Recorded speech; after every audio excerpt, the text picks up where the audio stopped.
Hi guys, welcome back to the Nifty City. Today we're going to talk about the upcoming IPO, Adani Wilmar. So we're going to be addressing all the queries.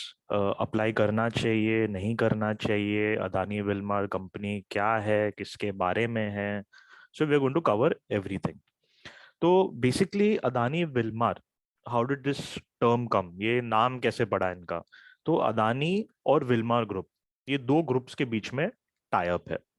Wilmar Group is Asia's one of the biggest suppliers and the world's largest supplier of palm oil. Okay, so it's a huge company. They wanted to enter the Indian market. So in 99, they tied up with Adani. Why did they tie up with Adani? Because Adani has a lot of expertise in the local market.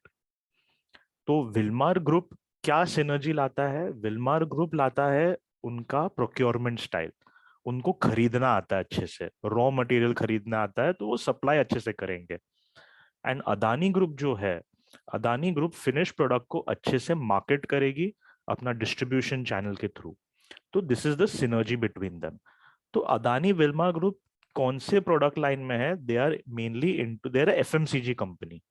ठीक है, kitchen commodities में उनकी expertise है. So basically, what are the different kind of products that they have? They have edible oil, जिसके वो India के market leaders है. They have industry essentials and food and FMCG के अलग अलग प्रोडक्ट्स हैं उनके पास. Edible oil जो प्रोडक्ट है उनका, आप सबने सुना होगा, you must have heard about Fortune oil. तो जो फॉर्च्यून ऑयल है, जो आपको स्क्रीन पे भी दिख रहा होगा, फॉर्च्यून ब्रांड, ये अदानी विल्मार का है. So this is the single company that has the largest market share right now. Approximately 17-18% का market share है इनका इंडिया में. And one in every 3 household has Fortune का oil, edible oil. Now, about the size of the company, they have 22 plants across 10 states. And they have the biggest refinery in India at Mundra. ये refinery की capacity 5,000 metric ton है. Okay, so they have a huge capacity. But growth का opportunity भी बहुत high है, because currently they are only operating at 50% capacity.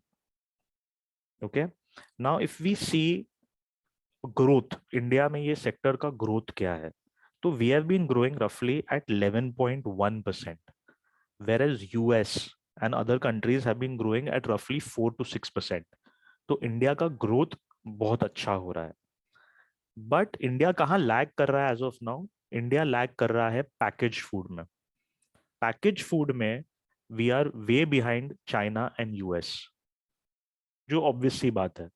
But considering अभी का जो सिचुएशन है, कोविड है, ये वो, पैकेज्ड फूड इज ग्रोइंग. ठीक है, रेडी टू ईट वगैरह वगैरह चीजें. So as a group company, Adani Wilmar का ग्रोथ प्रोस्पेक्ट्स अच्छे है. Even though they are market leaders in edible oil, still they can grow more from here. And they are one of the only companies, other than I think one other company is there other than them, that are in all the segments of edible oil. Okay, आप जो segment edible oil का बोलेंगे, they are in all the segments. Plus, they are also one of the only companies apart from Patanjali that is in all the categories, that is edible oil, wheat flour, rice, pulses, sugar. Dairy products छोड़ के they are in all the categories. Even HUL, Nestle, Marico, even they are not in all categories. Only two companies right now in these 5 categories, that is Adani Wilmar and Patanjali. Now coming to a little technical ज्ञान, जिन लोग को technical थोड़ा ज्ञान चाहिए, तो technical ज्ञान में they have a debt to equity ratio of 0.54, which is very good. इनका दूसरा इंपॉर्टेंट पॉइंट क्या है? इनका return on equity and return on capital employed. Their ROE is 22.06 and their ROC is 14.5. अब जिन लोग को एनुअल रिपोर्ट नहीं पढ़ना आता या टेक्निकल नॉलेज नहीं है, so you can just here this out. आप खुद ही समझ जाएंगे जब मेरे इंटरप्रिटेशन के हिसाब से कि this is a very good ROE and ROCE for the company. They have a lower PE ratio of around 44 to 45, जबकि इनका industry average is roughly around 66. So they have a lower PE also, and they are one of the largest importers of edible crude oil. ठीक है, अब ये सब positives थे. अब इसमें risk क्या है? What are the negatives of this IPO? Negative of the IPO में ये है, इसका मेन रिस्क ये है कि this is one of the largest importers of edible crude oil. तो ये इंपोर्ट्स पे बहुत डिपेंड करता है, इनका बिजनेस पूरा इंपोर्ट्स पे डिपेंड करता है. तो कभी अगर क्रूड ऑयल का प्राइस फ्लक्चुएट हो गया तो इनका मार्जिन्स कट डाउन हो जाएंगे काफी. ठीक है, एंड प्लस इनका ट्रांसपोर्टेशन कॉस्ट में भी बहुत इफेक्ट पड़ेगा. So this is one of the risk.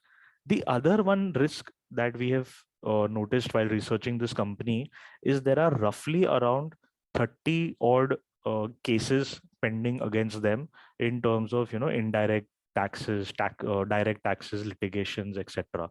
Even against the promoters of the company. And as we all know, Adani is very politically linked and said to be favoring the current government. तो ये दो risk है about this IPO. Now coming on to the IPO itself, 27th Jan से लेके 31st Jan तक का IPO है ये.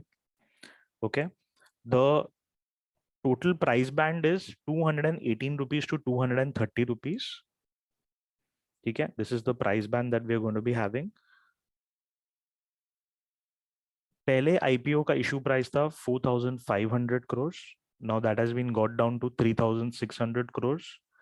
बिकॉज द कंपनी फेल्ट कि हमको इतना ज़्यादा फंड्स की ज़रूरत नहीं है अभी फिलहाल. सो दे reduced the IPO size from 4,500 crore to 2,600 crore. The number of shares that has to be applied here is 65 shares. So obviously we know that there is a price band, but हम price band के highest price पे ही bid करेंगे. तो अगर हम 230 rupees के price पे bid करते हैं 65 शेयर्स का, तो हमारा रफली इन्वेस्टमेंट अमाउंट कम्स टू 14,950. ठीक है, 8 फरवरी को इसका लिस्टिंग होगा NSE BSE दोनों पे. कंपनी पैसे का करने क्या वाली है? कंपनी के प्लान्स है, number 1 capital expenditure that is 19,000 crore.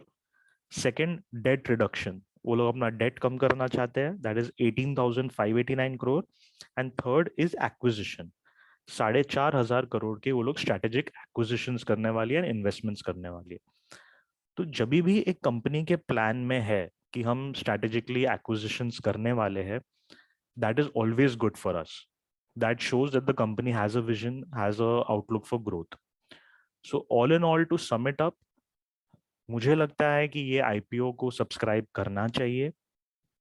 मेरे चैनल को भी सब्सक्राइब करना चाहिए, लाइक कीजिए, बेल आइकन दबाइए, so that we can come out with more informative videos for you. So thank you so much, and we'll be in touch.